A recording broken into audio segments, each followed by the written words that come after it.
Hello everyone, Jeff here with an example of a convertible bond. In the green box, we have a Jeff Corp bond, which is going to be convertible.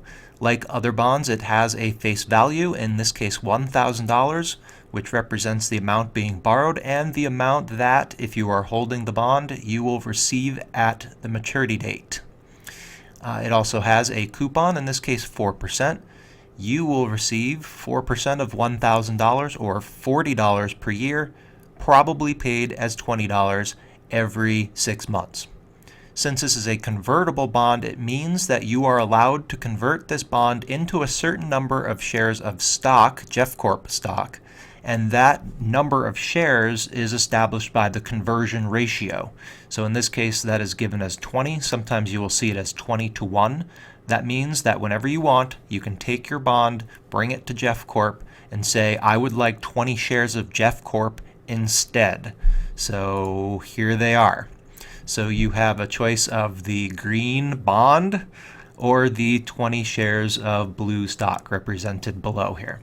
That stock happens to be trading at the moment for $52, and it pays an annual dividend of 50 cents. We're also shown that the market price of the bond is $1,130. When you're making the decision as to whether you want to keep the bond or convert it into the stock, probably the most important thing you would want to look at is how much are the 20 shares of stock you're going to get worth. Well, they're worth the 20 conversion ratio. You're going to get 20 shares of stock times the $52 that each share of stock is worth. That is $1,040, and we call that amount the conversion value. That is the amount that the bond would sell for if it were priced based on the value of the shares it converts into. So the 20 shares of stock would be worth $1,040. As it happens, the market price of the bond is $1,130, which is more, and we call that difference the conversion premium. So if you were to purchase this bond, you'd pay $1,130, but the bond at the moment only represents $1,040 worth of stock. The difference, $90, is called the conversion premium for the bond.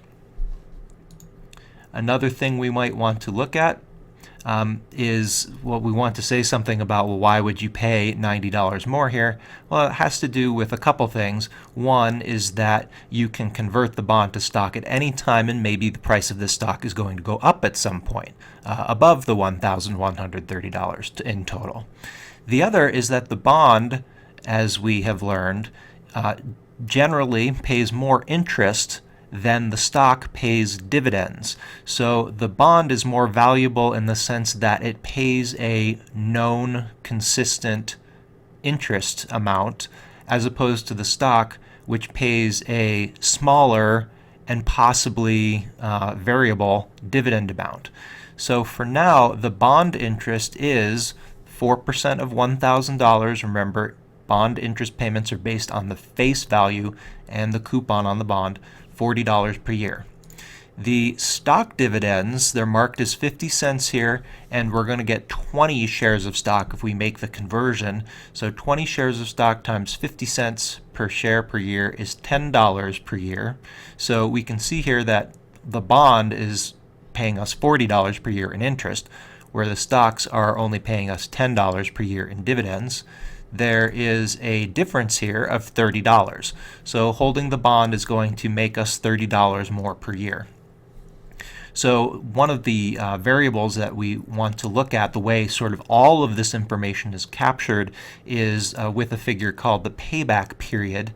And here's the math here, but to explain what this means, we have paid $90 more for the bond than the stock it can be converted into is worth. However, the bond is paying us $30 more per year in interest compared to the stock dividend. So if we hold the bond for 3 years, we will have made $90 more on the bond than on the stock. And that 3 years is called the payback period. So in other words, we've paid, sort of, if you want to think about it this way, too much for the bond compared to the stock it converts into, but because we receive more in interest on the bond than we would from the stock dividends, we are going to make that $90 back, in this case in 3 years. The conversion premium, $90, divided by the extra amount we get from the bond per year, gives us the 3 years.